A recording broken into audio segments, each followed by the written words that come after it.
மணப்பெண்ணின் பிரத்யேகமான திருமணம் விவாஹா தி சென்னை சில்க்ஸ். சொந்த வீடு எனும் கனவை நினைவாக்கிய முதல் அமைச்சருக்கு கலைஞர் கனவு இல்ல பயனாளிகள் மனமார்ந்த நன்றிகளை தெரிவித்துக் கொண்டனர். திண்டுக்கல் மாவட்டம் ஒட்டன்சத்திரம் ஊராட்சி ஒன்றியத்திற்கு உட்பட்ட மண்டவாடி கே கீரனூர் உள்ளிட்ட பகுதிகளில் 15,52,00,000 மதிப்பீட்டில் கட்டி முடிக்கப்பட்ட புதிய அரசு ஆரம்ப சுகாதார நிலையம், சமையல் கூடம், நியாய விலைக் கடை கட்டிடம், அங்கன்வாடி உள்ளிட்டவைகளை பயன்பாட்டுக்காக உணவுத்துறை அமைச்சர் சக்கரபாணி திறந்து வைத்தார். இதனைத் தொடர்ந்து எல்லப்பட்டி ஊராட்சியில் கலைஞர் கனவு இல்லம் திட்டத்தின் கீழ் கட்டி முடிக்கப்பட்ட 183 பயனாளிகளின் வீட்டை பயன்பாட்டிற்கு கொண்டு வந்தார்.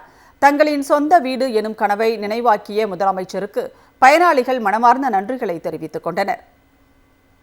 எங்களோட ஊர் பக்கத்து ஊர் எல்லப்பட்டிங்கிற ஒரு கிராமத்துல இருந்து எங்களுக்கு மாண்புமிகு முதலமைச்சர் அவர்கள் இடமும் கொடுத்து வீடும் அந்த இடத்துல எங்களுக்கு கட்டி கொடுத்துருக்காங்க.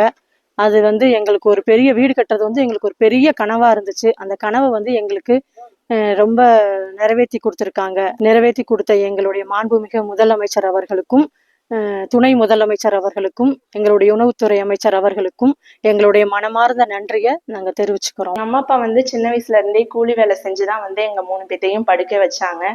பல வாடகை வீடு நாங்கெல்லாம் மாறி இருக்கோம். சொந்த வீடு கட்டணுங்கிறது எங்களுக்கு மிகப்பெரிய கனவா இருந்துச்சு. அந்த கனவு இன்னைக்கு நினைவாயிருக்கிறது ரொம்ப மகிழ்ச்சியா இருக்கு. இந்த வாய்ப்பை ஏற்படுத்தி கொடுத்த முதலமைச்சர் ஐயா அவர்களுக்கும், துணை முதலமைச்சர் ஐயா அவர்களுக்கும், எங்க தொகுதி அமைச்சர் சக்கரபாணி ஐயா அவர்களுக்கும் ரொம்ப நன்றியை தெரிவிச்சுக்கிறோம். மணப்பெண்ணின் பிரத்யேகமான திருமணம் விவாஹா தி சென்னை சில்க்ஸ்.